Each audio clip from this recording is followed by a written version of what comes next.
This is Joshua Hart here for Seconds Out. Delighted to be joined by the Cannon, Ezra Taylor, here in Nottingham. Ezra, it's been a while, it's been a minute, but a big fight coming up for yourself soon. How is everything doing, man? You good? Everything's amazing, man. Just finished training, a bit tired, but we're here, man. Just counting down the days, counting down the seconds, till I get to do what I do best, man, in Nottingham. Amazing. Exactly. Back at home. First one at home as a pro, I believe, for you. No, second one at home. Yeah. Well, debut was at Harvey Haddon, just up there. Down there, stone throw away. Yeah. And now, big stage, Motorpoint Arena, co-main event. Not quite the headliner yet, but I'm sure you'll be looking to steal the show on the night, won't you? Yeah, 100%, man. I don't even care for stuff like that because everything's a stepping stone, you know what I'm saying? I used to go to the Motorpoint Arena when they had the white collar fights on. I used to say to my boy, like, oh, yo, this arena is amazing. I can't wait to fight here, man. I'm going to fight here at one day and then look. And then take it further back. I used to ice skate there when I was a little boy.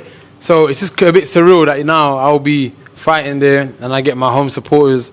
And yeah, man, I'm really looking forward to this one. I put in so much work. It's been a brutal training camp. I'm still in it. It ain't finished yet.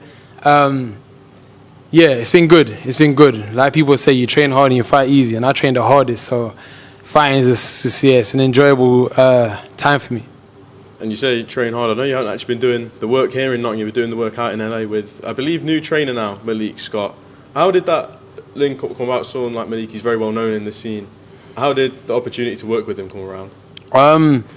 You know what? It's just my tenacity and my hunger to learn got me about. It gets me about around the world, really and truly. I've travelled a lot of places for boxing to learn. And with that, built the bridge between me and Malik. You know, I had my strength and conditioning coach, Halley. He put the word out to Malik that I'm out here, and we linked up. And the chemistry was just there, man. Obviously, I used to train with Angel Fernandez. He's an amazing coach as well. But obviously, since I'm in America, most of the time, for my training and going forward for the foreseeable, that's what I'm looking to do, it just makes sense. You know what I'm saying? Malik's an amazing coach. He's got a crazy pedigree, a great fighter himself. So, and what he's teaching me, what he's putting in my arsenal, is dangerous. He's giving me some different type of weapons. So next Saturday, tune in to see how good I am, to see how good Malik is, and to see how good my team is. Well, we saw how good you were last time out. A 24-second first round knock. I remember sitting there watching it. I was like, this might be a tough one tonight. And then next thing you know, one right hand, it was done. Were you surprised at all by getting it done that quickly? Because I don't think any fighter goes in ring thinking, yeah, 30-second job here, especially with after however long you spend in camp. No, not at all, I'll be honest. Obviously, we train for certain counters, certain shots, certain techniques, and that's how it's meant to go. Like in an ideal situation, a boxer's head, when you throw a certain shot, that's how it's meant to be. That's the result. Them down and it's done. So obviously, unfortunately, it's not always like that. On Saturday, it's going to be like that. Next Saturday, I promise it's going to be like that. So yeah, we're ready for any occasion, man. We're ready for anything that Troy Jones brings. He's a cool guy outside of boxing, but I'm going to show you how a professional gets it done. I don't have no emotion in this game. I just go in there. I've got a job to do. I love my job. I'm going to go in there and execute it. Any opponent. It doesn't have to be Troy. It could be anyone. And you will see it going forward. But next Saturday, you're just going to see it on Troy.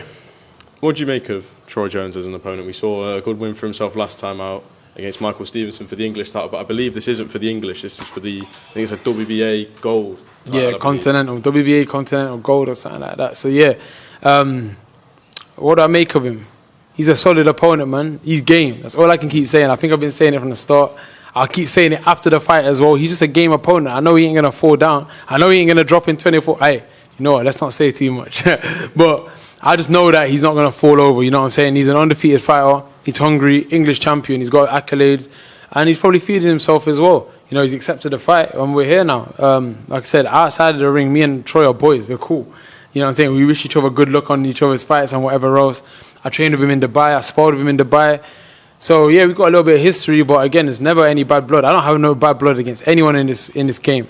I'm just really a serious predator. You know what I'm saying? And anyone who gets in my ring is getting wiped out. So, you know, next Saturday, I just get to do it in the best way possible. And it's been some journey for yourself. Obviously, I think many forget how early the pro debut actually came. It came before lockdown, and then a big start to your career. But when we look behind us at that wall that is in the shot, it shows how far you've come. It's got the amateur titles, it's got the pro titles, it's got all the posters. Just look there at those belts and those posters. Tell me what that means to you and what that says about the Ezra Taylor story so far. It means that it means that I'm doing something right. You know what I'm saying? It means that I'm doing something right. And it means that I'm real, man. Like, this is the club that started off. Like, this is the first ring I ever got in. You know what I'm saying? And I'm here. Still here. And I ain't going to go anywhere. You know what I'm saying? I keep it close to my heart because, yeah, people may look at me and feel like, you know, I could be the next best thing or whatever else. Or, yeah, I'm a good boxer. But to me, I'm still this little boy who came in with I didn't even have a dream. Just had a little bit of inspiration because I seen Echo fighting. He was boxing on the GB squad and I thought I could do something. And now I'm here. And when I come back and I train and I see these belts on the wall and I see these posters, I'm like, wow, that's me. That's Ezra Taylor. People be saying Ezra Taylor like it's, I don't know, like it's not me. And then sometimes it just hits me like, oh, that's me. You know what I'm saying? So, because I didn't forecast anything like this. I forecasted of becoming a world champion. What that looks like, I ain't too sure. What that has around me, how that changes my life, I ain't too sure. I can only imagine.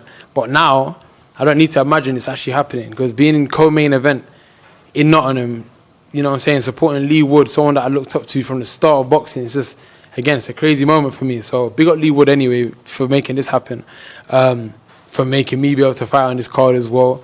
And yeah, man, just big up my team and everyone else, man, at Queensbury putting me on, supporting me, believing in me, you know what I'm saying, and you giving me your time as well. It's a great journey overall. I'm going on a tangent. I looked at them belts and now look, my head's all over the place. But yo, next Saturday, watch me do my thing.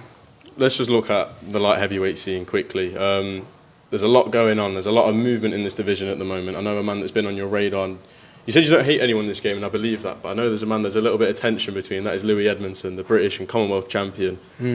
Was that fight ever in line to happen on this show? Because when I saw this show and I thought to myself, right, two guys that we need on the undercard, Echo Westman and Ezra Taylor. Echo's obviously got his fight now with Josh Taylor. And you are obviously on the card, but I was thinking, surely they line up the Edmondson fight as the chief support. I would have loved to, honestly. We put it out there, we put out a suggestion, it never happened. Because he had a fight. I went to was it Bournemouth? Yeah, I went to Bournemouth to see him fight. No, I was actually meant to fight on that card. Me and Lewis Edmondson was meant to fight on that. And so you were going to go to away territory? And he declined it. It doesn't mean anything.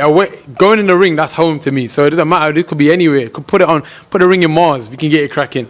But I went to Bournemouth and he was meant to fight me. We was meant to fight. And he turned it down. He said there weren't enough money. I ain't gonna lie, I don't need to lie. So then I went down there to see what's up. We watched him have a snore fest with that guy he lost, that he won to.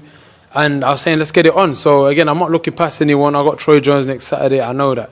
But I already know what's gonna happen, it's already written. And after that, I prayed to fight Lewis Edmondson. Because boy, I think I know he's been talking a lot on these cameras and whatever else. And I've seen him face to face. And I know I'm gonna crumble him when it's time.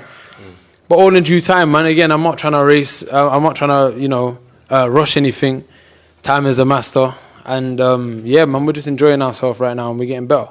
And another man in that light heavyweight scene, Ben Whittaker. I know a lot of people will be speaking about him. It's been a wild few months, I guess you could say, for him. An unfortunate ending to the first fight with Liam Cameron, then a lot of question marks around the name. But he wrote those wrongs in what some people still believe was a bit of a controversial stoppage on the night.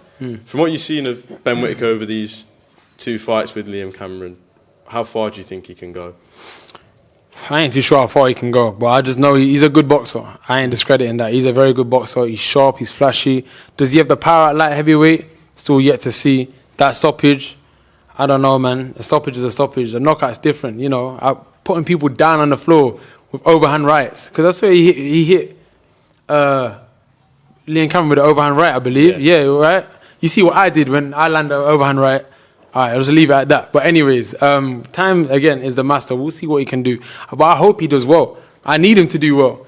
You know what I'm saying? Because I want to see him at the big stage, man. Wouldn't it be amazing to fight for a world title against Ben Whittaker? It'll be incredible, and it'll be a great fight because we've got similar styles. And when I say similar styles, I mean that we're both sharp. We both can be flashy. I'm starting to come away from that now. I'm starting to hurt my opponents, and that's what I do. That's what I want to do. I ain't trying to showboat. I'm trying to showcase. It's a difference. So obviously, you'll see my progression going forward with the opponents I pick and how I'll pick them apart.